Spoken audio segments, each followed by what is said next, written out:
So can you see both of us then? So, welcome to the Unity Church of Jacksonville's new podcast, where myself, Angie, and Arnold are going to discuss different parts Different of the ideas? Bible, Yeah, just different ideas, ideas. not characters, people, People, but ideas, concepts, yes, unity and principles in actions. relation, Yeah, and in actions. particular. Yeah. Yeah. So, it's been a long time coming. And Arnold, you specifically wanted to do a specific thing. So, how would you who do you want to talk about today? Well, I don't really want to talk about John per se as a character. John as the apostle, as the disciple, Mm-hmm. is, to my mind, central to the whole idea of the message of Jesus, who is Jesus the Christ, and who taught us about the Christ within in the kingdom of God in particular. And John seemed to take copious notes to that end. And so I thought we would begin with John. I love it. So, do you want to talk about things he specifically did or Who, in Jesus or John? John? Well, we can. John was not the not the first disciple, the apostle chosen. That was Peter. I think he was the fourth, and his power in unity, which is love, Mm-hmm. is considered the fourth power. John also had a brother who was also an apostle, James, Right. and James is in unity's 12 powers is strength. Mm-hmm. And so, if I remember right, the two brothers were considered like the brothers of thunder because they combined love and strength together. I like it. And James has, of course, a book in the New Testament. It's not nearly as extensive as John. Mm-hmm. John's book is in unity again, considered the mystical testament of John, of Jesus. Mm-hmm. The other three had their own ways of portraying Jesus as well, but John's is or the cosmological, the mystical cosmological. So, for example, the other one, for example, Peter is Jesus as fulfilling prophecy. Right. And offhand, I can't remember what the other two are. So, at the one hand, you have the prophecy, Jesus coming from the line, the house of David, Mm-hmm. and so he brings to life that which was prophesied in particular by Isaiah. Mm-hmm. And then you have the fourth book, you have John, who sees, who really spends no time on the birth or the lineage of Jesus. Yeah. That's not John's purpose. No, I feel like John was more about his ministry and his ministry through love. Yes. Is how I. Yes. Mark, if when you read Mark, you see the principle about as many of the healing acts Mm-hmm. or the miracles as or anywhere in the New Testament. Right. In John, there are just a few, and they occur sort of late in the Testament. And they're not nearly on the scale of the ones in Mark. So the thing that has always struck me about the beginning of John is the very first few verses 1 through, well, actually goes up to, I think, to verse 14 in book 1. Am I right about that? Let me see. Yeah, the word became flesh is 14. So we really sort of have a recreation of the creation story on a cosmological scale, and really about a different way of looking at how the divine came into the world as flesh. Mm-hmm. And so we begin with the idea that in the beginning was the Word, and the Word was with God, and God was the Word. And right. Then it transforms subtly into becoming that God is Jesus, and became flesh and walked among us. Right. So, which is a way different creation story. And if you look at it, when you say in the beginning was the Word was God, and God was the Word. Right. So what you have is not the idea of there was darkness was on the face and so on, or basically there was nothing and God moved among the nothing and started creating. Mm-hmm. Instead, you have that the universe sort of existed, and it was the Word. If you see the universe as a meaningless place, then the idea that there's a word in existence, logos, a mind at work, won't make any sense. Right. It would be a contradiction. But if you see that meaning existed in the beginning, and then was God and with God and became flesh, then the universe has substance and has meaning, has order and has will, has purpose, or is going to have purpose easily, has action that is not chaotic, that is not destructive, that has a goal. And infinite possibilities. And infinite possibilities. Right. Yeah. And that's an important distinction, especially for the 20th and 21st centuries, when there's the idea of randomness at work, and that how I never have figured out the logic. Not that I disagree necessarily with the Big Bang that God could have caused. That's God what I could think. have brought it back. But if you only begin with the idea that there was a super condensed molecule of something, and the more compressed it got, the greater the pressure was, until the pressure became so great that it exploded. That suggests two forces at work. At first there was a substance, and then there was something like gravity at work, right, causing the compression. Well, even with that's a physical cause-effect relationship, and that's not random. No, it's not random at all. But nobody can explain, at least I haven't seen a decent explanation, not that I've spent hours and hours looking for where did that substance come from, that hydrogen, or whatever it was. But that proposal of there was in the beginning that, or in the beginning there was God, there's only two possibilities, God or hydrogen. Or Big Bang. I always thought it was both.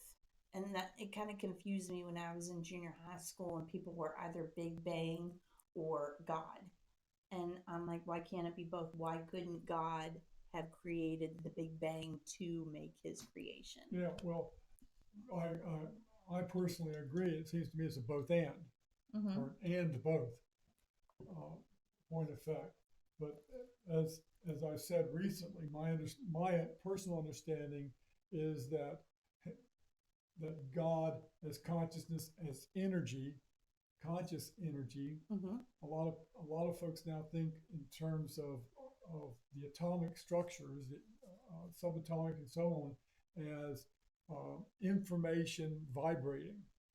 Information vibrating. Well, if it's information vibrating, that means that it's organized again. Right. And it makes sense. Information, it should make sense. Okay, so if you reduce God, or if you recast God as information vibrating on a cosmological scale, then if it is information, there's consciousness. God is consciousness, divine consciousness. When God creates, the only way that God can create is out of God's self.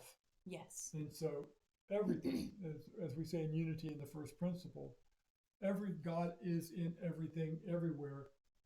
I would change the word "in" simply to be, I'd get rid of it and say God is everything, everywhere, eternally. So that you sitting here are God, Robin over there is God, this table is a form of God. It depends upon then the level of information, the level of vibration that we have, and the higher the vibration, the higher the consciousness. So this table does not have nearly as much consciousness as grass does. Right. And so on. And, selfishly, seems to me, that we put ourselves at the epitome, at the apex of the vibrational consciousness. You know, I'm not sure that whales, for example, would agree. They just don't have hands. They don't. But I assume, from what I understand, that they have language, they have community, they give birth to live calves, that they have that they communicate, that they have patterns that they follow, they have community, they have everything basically that human beings have, but I don't think they build. Yeah, I think it just is with them. Yeah, It just like, is. yeah, so we can't live in their environment and can't build in, well, we can build in their environment and have, and they can't. But so if anything, what would give us what the lead over dolphins and whales and so on is the fact that we use our consciousness not just to know things, because dolphins know things, whales know things, horses know things, and so on, grass knows things, but we take that knowing and often combine it with inspiration or intuition, and our imaginations allow us then to transform the reality that we see around us into something new. And so when Paul says to the Romans, may you be transformed by the renewal of your mind, well, in point of fact, human beings do the transformation, and not necessarily transform themselves spiritually, but eventually they do that as well, but they transform their environment by the inspiration of their minds on a regular basis. And it seems to me that the more you know, each time you know something new or make something new, you're renewing. You're not the same person. And doing something new. That's right. And also doing something new, not just making but doing. Yeah. There's a wonderful, this is off of the topic a little bit, although the whole thing about John for me is the fact that the Logos existed, and the Logos was God and with God, and then became God, and the Logos became flesh, Jesus. Right. I'm sorry. Well, there's a wonderful woman, she's no longer with us, a Unity minister whose name is Carol Ruth Knox, who was the minister of Unity Walnut Creek out in California. Yeah, you told me about her. Yeah, and she had two notions that I find very appealing about the divine, and that is that the divine, and she had a balloon with her, but the divine is always, there's no such thing as ennui. The divine is always expanding. Right. Okay.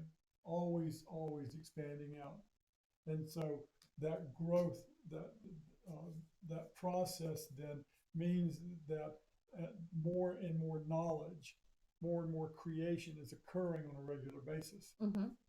The other thing that she argued, and this really agrees with me, and I talked about it a little bit yesterday, and that is that if you look at you can look at evolution as just a series of improvements, sort of like it goes with the expansion, a series of improvements.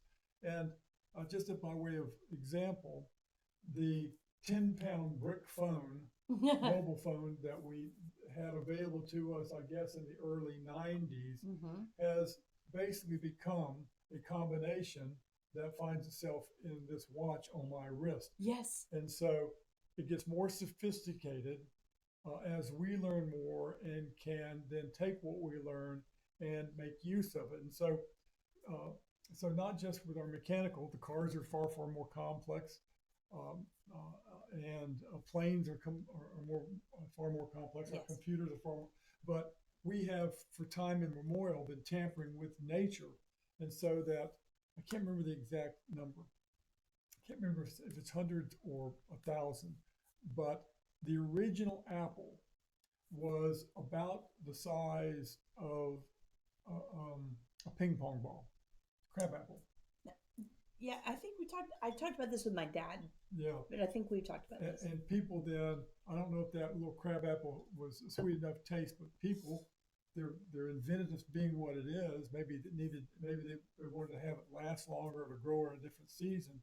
But over time, the technique of hybridization, of grafting, now today we have literally hundreds of different apples with different colors, different thicknesses of skin, Mhm. different uses, different tastes, different amount of juices, and That's we true. keep we We keep keep doing it. reinventing the apple.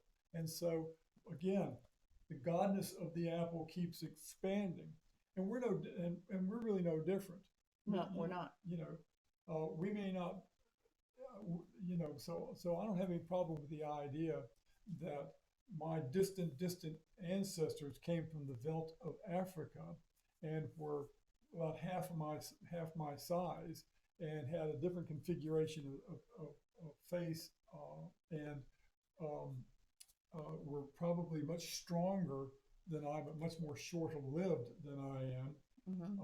As we became more civilized, and our diets improved, then our lifespan improved as were better able to teach our young what we were discovering in the world about us, and our brains, and would preserve that. We continually evolved. Never, never part of the chimps of the chimps. That Right. argument. Monkeys But are monkeys. that Humans are humans. evolution, that's true. But that evolution, as far as like food and raising our children and all that, I mean, there were definitely some positive steps. I mean, we're not out there eating grass and raw buffaloes, But but we could we could. then die. now because our systems are different. our systems are different, but at the same time I feel like there was a left turn at Albuquerque where we started making junk and stuff that's not really good for us, Well, I think there's and always, I think yes. that's hurting us now as opposed to 50 years ago. Well, no, I agree with that. But that's a social construct, not which, there's always, and I talk about this quite often. There's always the idea of choice, Yes. and it seems to me that when you make things that really don't have a use, like when we make, I'll just use the we so I'll be accusatory. But when we make fructose laden candy that is designed to addict people to the candy, Yep. then you are not serving a higher good. That's true. You are serving a selfish interest and profit motive so that you can go then buy a bigger house or whatever. But it's killing and hurting, harming. Because kids they don't have that discipline. Like I have the same package of Oreos on my counter that I've had for the last 3 months. I should probably toss them. But I have the discipline to not eat an entire row. But a 6-year-old does not have that discipline. Often, I mean, there's been tests on that. Right. It's called delayed gratification. Right.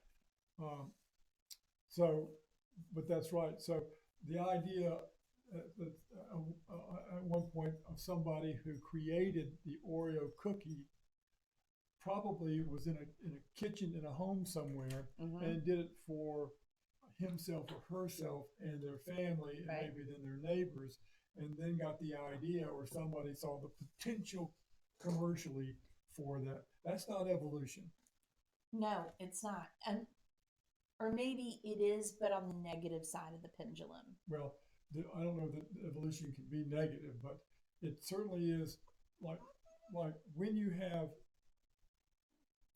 there have been many inventions and medicines that have emerged for altruistic purposes, like penicillin, which was sort of an accident, but penicillin, and the doctor or the researcher who isolated insulin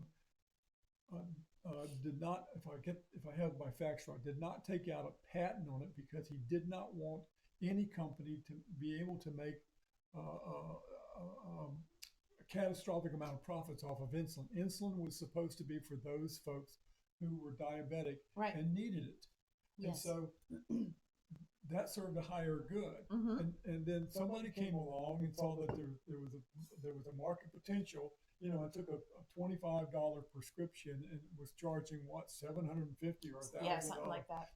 Well, okay, you can't, in terms of human goodness or ethics, you can't justify that. Yeah, morally, no, not at all. Yeah, you can't. and people don't like, or many people don't like regulation, but because of the nature of human beings, that we are, to use the old cliche, angels and demons, Mhm. we have to somehow promote our angelic selves and control our demonic selves. We just have to, because of behaviors like that. Well, do you remember 30, 40 years ago when Benadryl was the only antihistamine and you had to spend Well, I that didn't know it was the only one. exorbitant, Yeah, crazy amount of money yeah, and then their patent ran out? yeah, And then you got the generics that were like a sliver of the cost. And now you could buy a bottle of like 200 for like $3. yeah, And so, yeah. but that always kind of baffled me. And then I don't remember who explained it to me, but the research that goes into it, that costs money. So to recoup that money, and then once they recoup that money, and I want to say that this is true. Once they recouped it is when the patent ran out, and then anybody could. Right. And I don't think that's necessarily a bad thing because it does cost money to do the research Right. and all that. But once they recouped that, Yeah. then it was free for all. See, well, yeah, no, yeah. I mean, if that is a fact, so if there's, I want to say it was them. I could be yeah, wrong. it's sort of, but see, when you read John in particular, and I hope I got the right book. Mm-hmm. Well, Christ didn't have any problem with the money changers outside the temple per se, because folks were supposed to make sacrifices, Mm-hmm. and so that was convenient.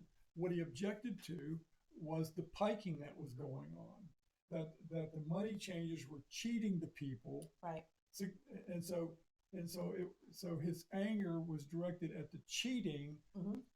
not necessarily the idea of the practice. Right.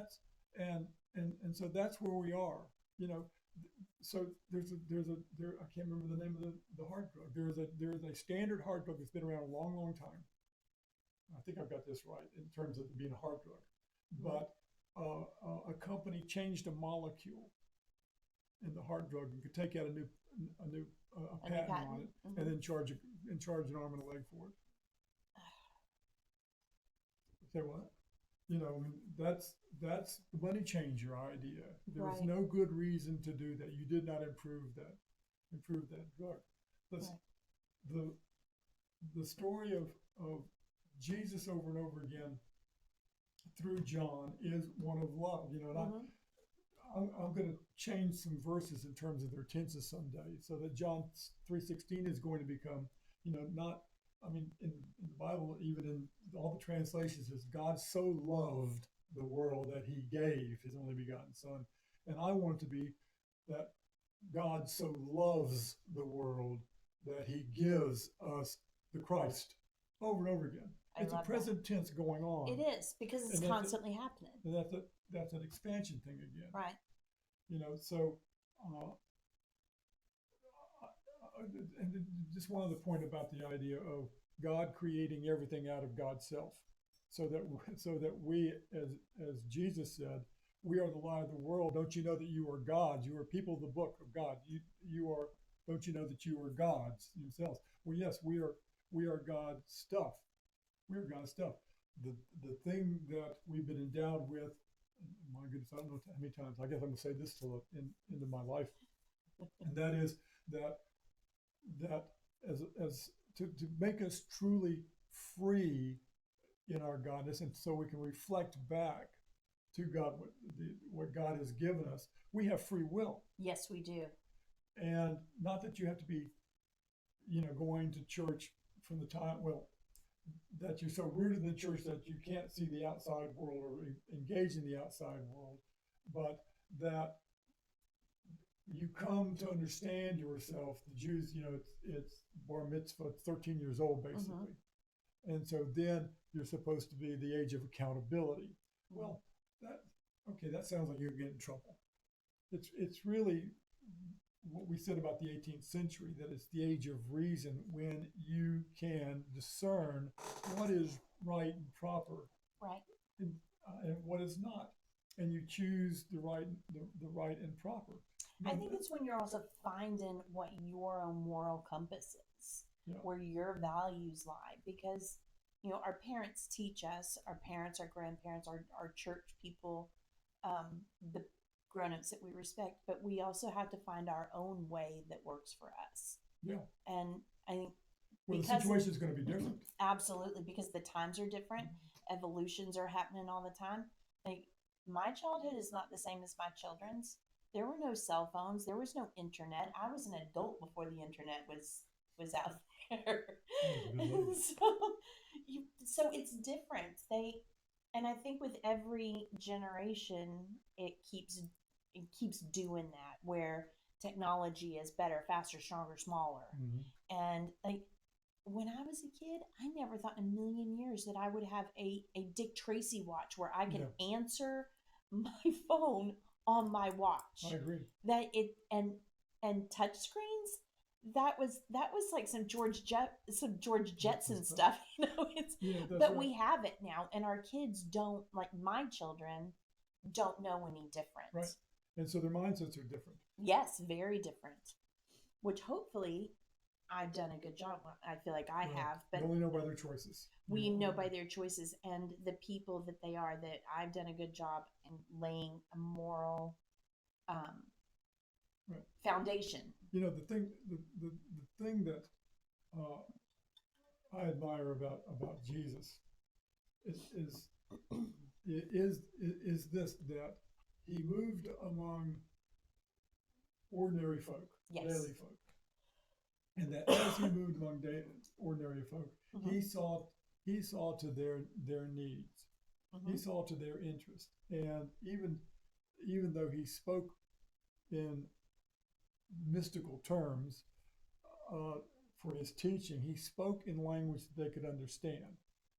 So it was never the whole ministry of Jesus was to feed and to cure and to teach, to reinforce, to clarify the lessons. And so that when the priests of the time in the temple had, if I got it right, hundreds of rules. Yes, they did. And a good Jew knew all the rules and applied them. Well, my goodness, that might as well be like you get one, straight jacket A and put it on, straight jacket B and put it on, straight jacket C and put it on, and you're safe after a while. The only problem is you can't move. And I think the other part that goes with that, with his mystical stories and teachings, I feel like that was by design, because you will hear something and I will hear the same thing, but we interpret it differently. And I think it was supposed to be like that. Well, if yes, I mean, if you have an operational mind and you're coming from different experiences, then this is one of the things that drives people crazy who are learning English. If I say, oh man, the wind blew today really hard, some folks, not knowing the nature of English, are going to go blue. The color? The wind blew a color today, and so that's sort of what happens. What given our bodies, if I jump in a swimming pool, I'm likely to say, "Oh my goodness, I'm freezing to death." Another person you might say, "Oh, how pleasant this is." I would really say how pleasant it is. The same water. It is, but it depends on where we are in our lives and our experiences. Like me, I would be very happy when you were freezing to death. Yes. And so we go to, and that's the beauty of perspective. And that's one of the things I like to say, and I think, but that's not new to me. I think is that all the religions finally lead to one awareness, if you will.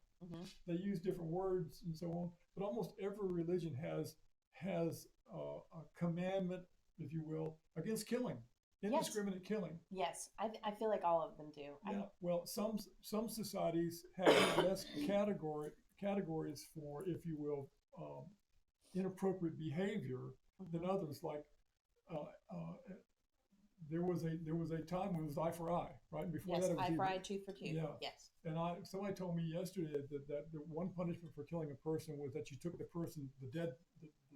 dead person's body and had it strapped to you, and you had to carry it around. You were obligated to carry it around as the corpse decayed, and you would die.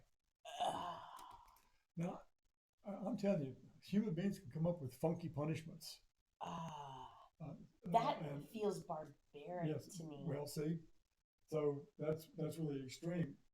Well, so we live in a society that says, yes, killing is wrong. Mm-hmm. Killing another person is wrong.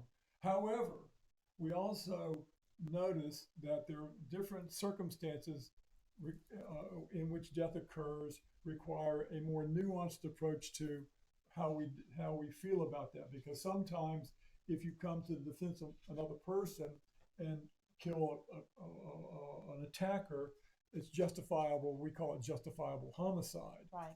Sometimes, if you drink under the influence and you strike a person who's on the sidewalk, even if you're only going 5 miles an hour, and that person dies, well, then that becomes manslaughter, and you go to prison for 10 years. Involuntary, yeah. Yeah, involuntary manslaughter. So well, it complicates. Yeah, we complicate our system with that. Mm-hmm. We don't just go, well, you killed Sam, and therefore you're going to die. Well, Sam was trying to kill my mom. Yeah, doesn't matter. You killed Sam, and eye for an eye. Right. Yeah. I mean, it's not black and white. It's not black and white. Well, that gives a lot of people fits because they want clear answers to know what to do. And it seems like the 10 Commandments from the Old Testament is really straightforward. I would suggest that they're not. Really? Yeah. I mean, honor your father and your mother. Well, what if your father's an abuser? You still treat him with respect, don't you? I mean, you don't have to have him in your world either. Does that mean that respect goes so far as to say that you don't call the cops and have them come take him away? Is that disrespect? Okay, so, I mean, again, gray area, you're right. So, dad's wailing on mom, and I call the cops. I'm honoring my mother. Well, and my father is not honoring his wife. And isn't that breaking a commandment? So yeah, but it's so gray. So you can't. So it's really difficult. And Jesus said that. Look, guys, you got all these rules, but if your ox ends up in a ditch on the Sabbath when you're not supposed to work, are you going to leave your ox in the ditch to be stolen or to die? Or are you going to take 10 minutes and pull your ox out of the ditch so the poor animal doesn't suffer? But you also have something that's valuable to your life. And if I got it right, the priest at the time, wanted to pick up stones. So, but like if somebody loved their ox, is that really work? Or is that caring for?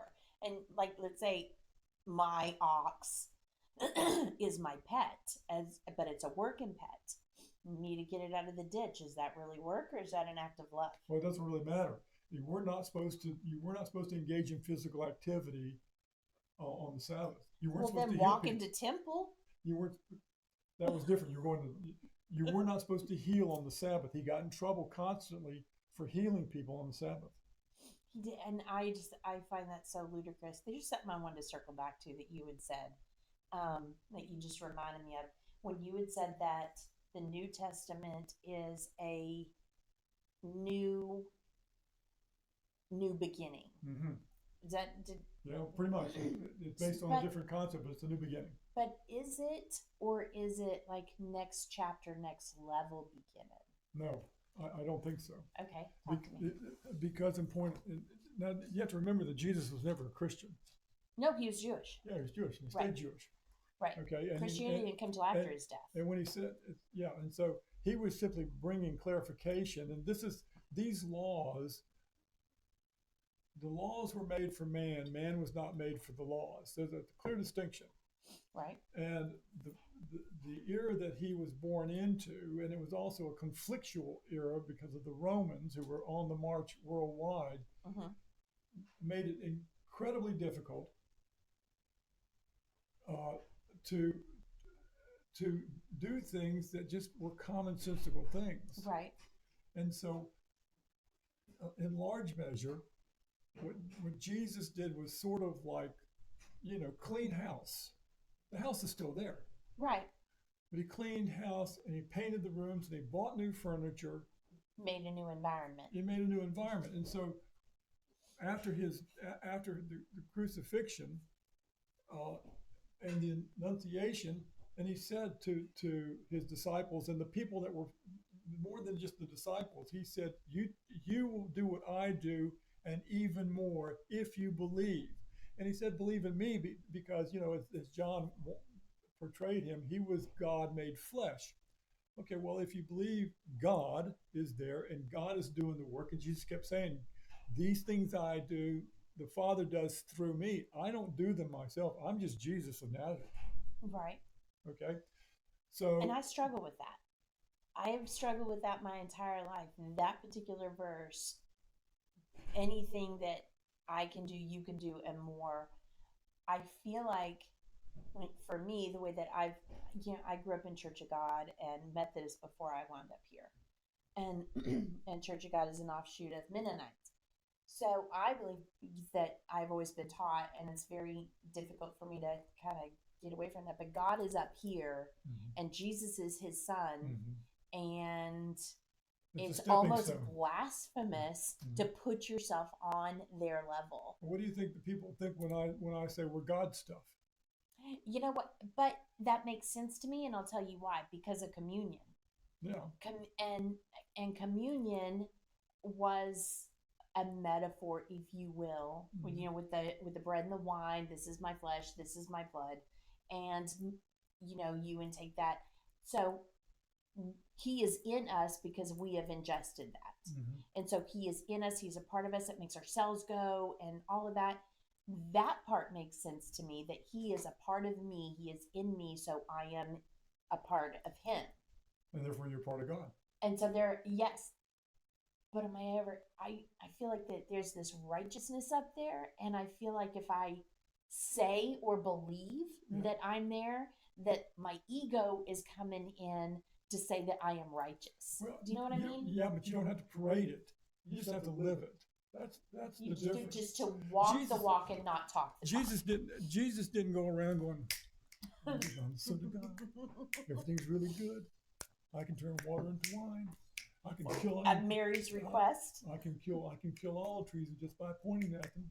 I can move really mountains. Good. No, Jesus moved among the people, and the people came to him, and he was just Jesus doing what Jesus did. It's almost like Mozart just making music because that's what Mozart did. Right. Hey, Wolfgang, how do you do that? I don't know. I just hear it and I do it. Okay. God flows through you into the keyboard. But human beings, and with Shakespeare with the plays, and Homer with the Odyssey, and Iliad,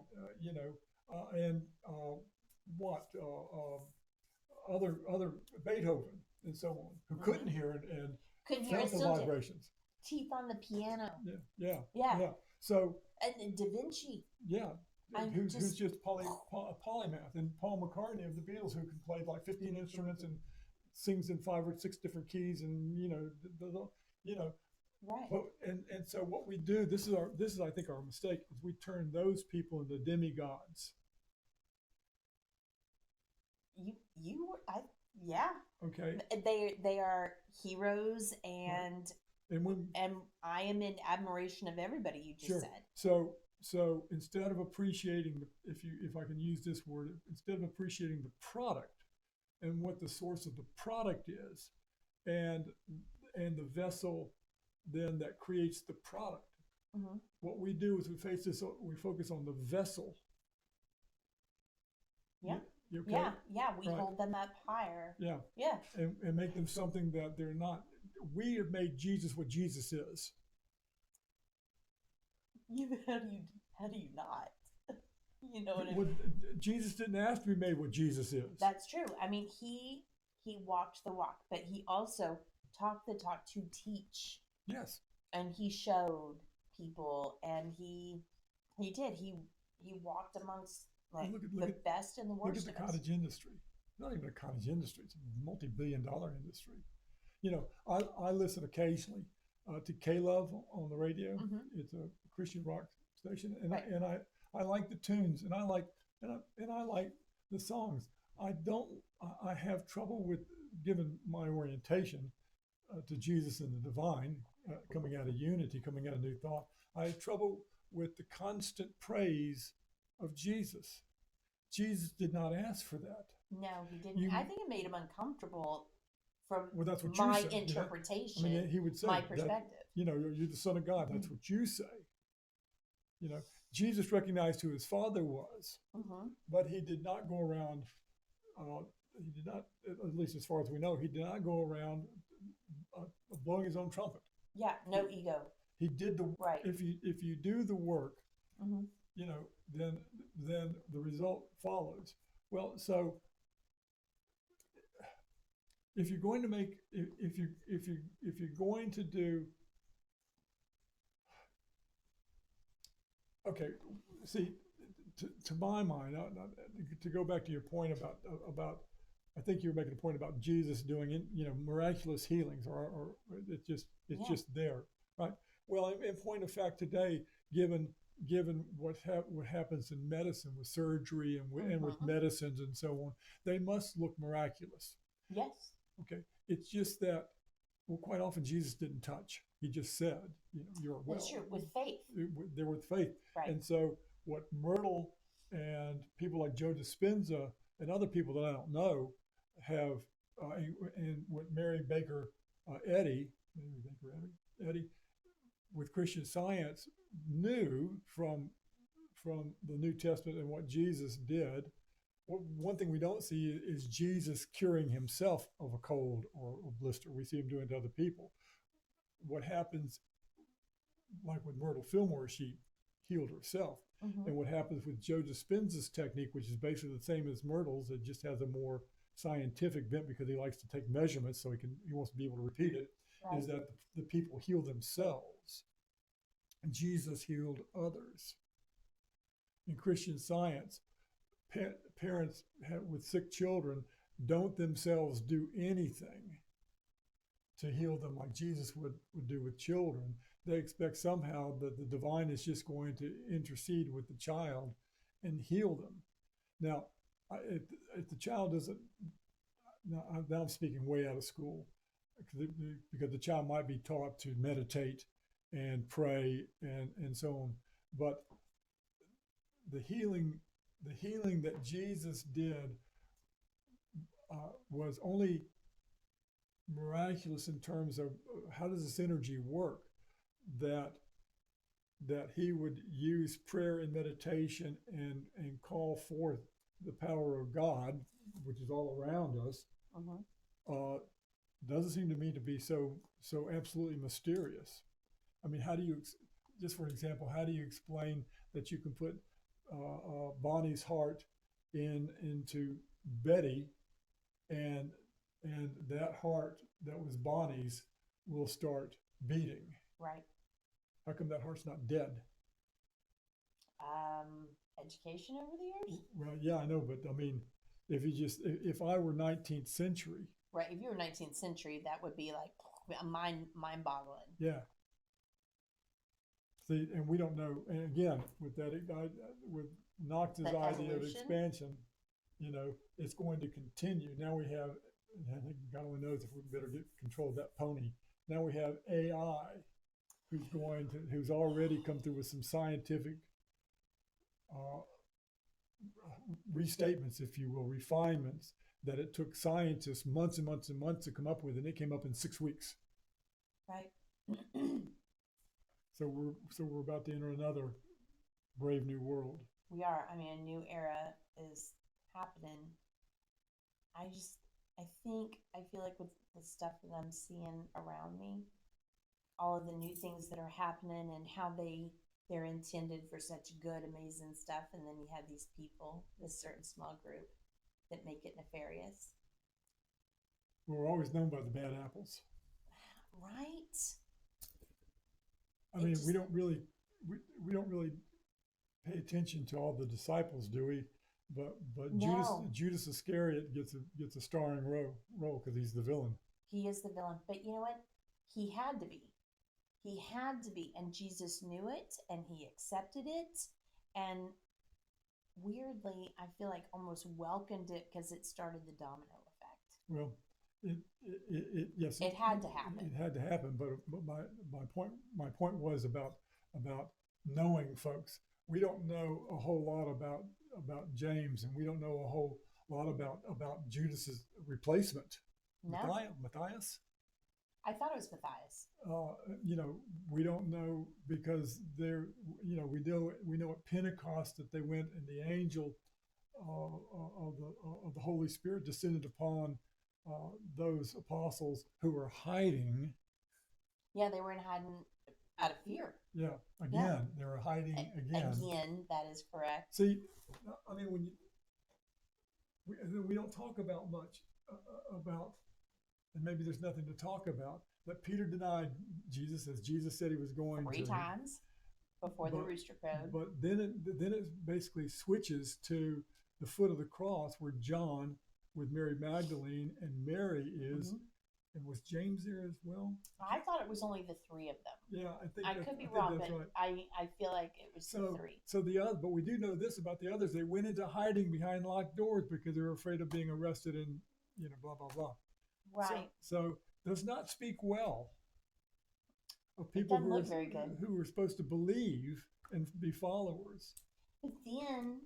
But they were doubters. Most of them were always doubters. They didn't get it. Yeah, because they had Thomas there with them. Yeah. Right. But then later on, I feel like with everything that Peter did after that, I feel like, he did it as a call-in, but I feel like he also may have done a lot of it out of guilt and shame. Well, he may have, but what we know that in terms of the New Testament, that Peter may have made his way and established a church and ran it and eventually became the Catholic Church. But I don't know that that's necessarily true. What we do know is that Saul, who became Paul, once he made his conversion, the Pauline letters that he wrote to the Corinthians, the Thessalonians, the Philippians, the Romans as well, the Galileans, they form the basis for the practice for much of what we take as gospel. Not what Peter has written. Not so much. It's Paul. It's Paul's letters. Because Paul continues the theme of love, basically. Right. He's got some weird notions about women, but that was that time era. Yeah, thank God Jesus didn't have those notions about women. I know, right? So, yeah, absolutely. But and here's the thing. I assume. Oh goodness. Okay. So what this leaves out, and thank God there are historical records, is the fact that the early churches, the early Christian movement, just like happened with Jesus, is the fact that women were the financiers of Jesus' ministry, and women set up and ran the early churches. Yes. Paul didn't have a problem with that so much, I assume, but when about 300 years later, when the church in Rome was starting, and there's going to be, then Constantinople is going to come along, and the Nicene Conference is going to be made when the church fathers got together to decide what was going to be, I guess, the whole Bible, and so on. They conveniently left out. I mean, absolutely cemented a wall, cemented behind a wall. The women who really, as is often true, who really are responsible for the faith that they were able then to practice more openly and establish on a worldwide basis. And they got relegated at best to a second class citizen status, believer status within the church. And so, yeah, you can be nuns, you can't be priests. Well, before that, they had been priests. Yeah, they were. Priests, disciples. So and while we don't have much information about what Mary Magdalene wrote in her own book, there's like 5 pages of it. We know that Mary Magdalene and other women were central to the ministry of Jesus. Oh yeah. Where they get and there may be, as I said yesterday to the older folks, there may be texts that they wrote in a obscure library somewhere that